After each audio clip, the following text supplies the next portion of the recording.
Salam sejahtera, terima kasih karena bersama dengan saya di Nazilin Unity Channel. Ini keputusan terkini siasatan terhadap Ismail Sabri Yaakob. Yang mengejutkan netizen ialah berapa puluh kali lagikah Ismail Sabri Yaakob akan disiasat oleh SPRM sehinggalah beliau akan didakwa. Hari ini keputusan SPRM diumumkan mengejutkan kita semua. Ini apabila Ismail Sabri Yaakob memberi keterangan hampir 6 jam sekali lagi. Berapa kali lagi kah beliau akan datang? Ada beberapa kesimpulan daripada netizen hasil daripada kekerapan Ismail Sabri Yaakob datang menghadap SPRM dan juga tempo waktu lamanya dihadapkan atau menghadap SPRM. Bukan kali pertama, bukan kali kedua, bukan kali kelima Ismail Sabri Yaakob menghadap SPRM. Tapi lebih daripada 6 kali sudah dia menghadap SPRM dan tempo waktu dia menghadap pula begitu lama. Ada yang 7 jam, ada yang 6 jam, 5 jam. Apa yang mereka mau dapatkan sebenarnya daripada Ismail Sabri Yaakob? Ataukah sebenarnya terlampau banyak sekali yang perlu diselesaikan di soal siasat daripada Ismail Sabri Yaakob? Begitu rumit sekalikah kes yang membabitkan Ismail Sabri Yaakob ini sehingga ianya memerlukan masa yang terlalu panjang untuk disiasat berulang kali? Sebelum kita teruskan ulasan kali ini, jangan lupa saya pada masalah kencing manis, gout dan tinggi darah. Sila tekan butang produk yang ada dalam video ini. Beli cepat karena produk ini murah, berkesan dan sudah beribu-ribu orang yang membelinya, lulus KKM dan juga halal.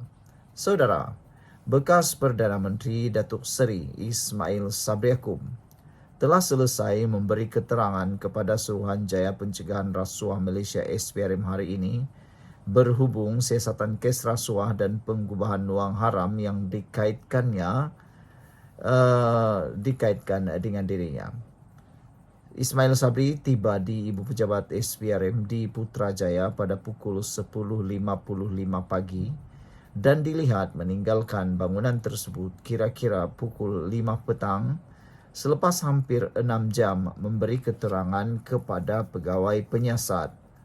Ahli Parlimen Berai itu disiasat antara lain membabitkan perbelanjaan serta perolehan dana untuk promosi dan publicity program Keluarga Malaysia sepanjang tempoh pentadbirannya sebagai Perdana Menteri dari Ogos 2021 hingga November 2022. Kes berkenan disiasat mengikut peruntukan di bawah Akta SPRM 2009 serta Akta Pencegahan Pengubahan Wang Haram, Pencegahan Pembiayaan Keganasan dan Hasil daripada Aktiviti Haram 2001.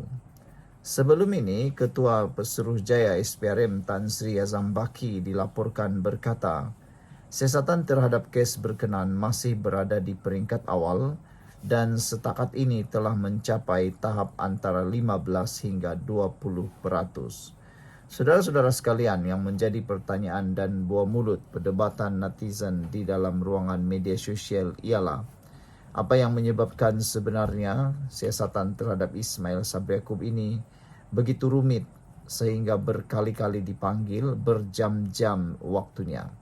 Mungkinkah ada terlalu rumit perjalanan itu dibuat? Semata-mata mungkin mengaburi mata penguat kuasa.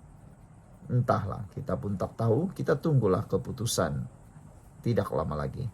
Sekian untuk kali ini, jangan lupa tinggalkan komen Anda, tekan butang subscribe, bye-bye. Salam sejahtera, terima kasih karena bersama dengan saya di Nazilin Unity Channel.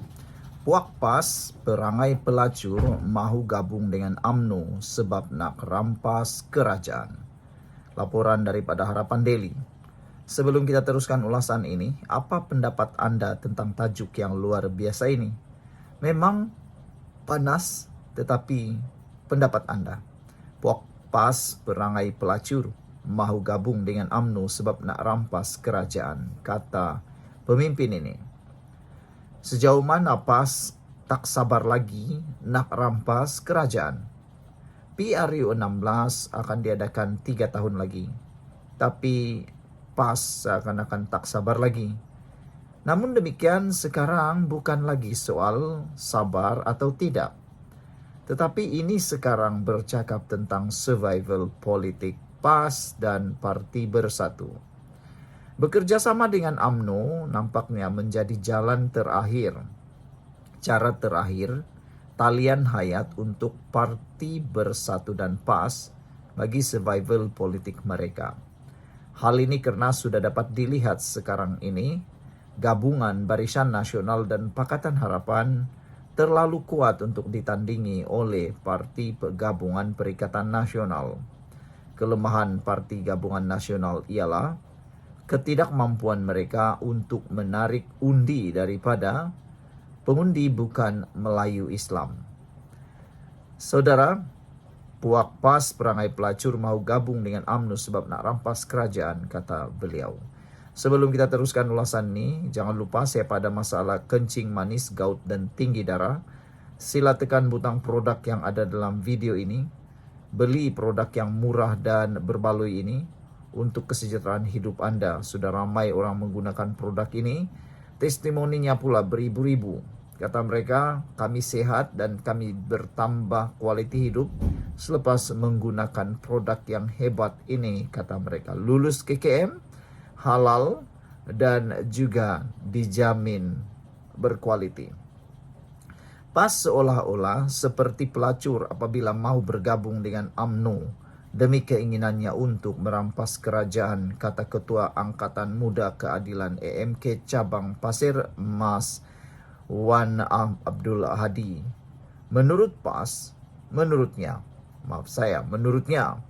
PAS sebelum pilihan raya umum ke-15 pada tahun 2022 lalu berdegil sanggup menjadi pembangkang. Namun pendirian itu berubah dengan seorang demi seorang pemimpin Perikatan Nasional PN menyebut tentang gabungan bersama UMNO. PAS ini sebiji macam perangai pelacur, kata beliau.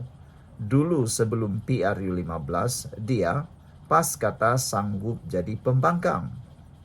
Ketika yang di Pertuan Agung tawarkan kepada PAS pembentukan kerajaan perpaduan bergabung dengan BN, PAS tak mahu pula. Sebab dia kata dah cukup jumlah. Katanya tak perlukan UMNO.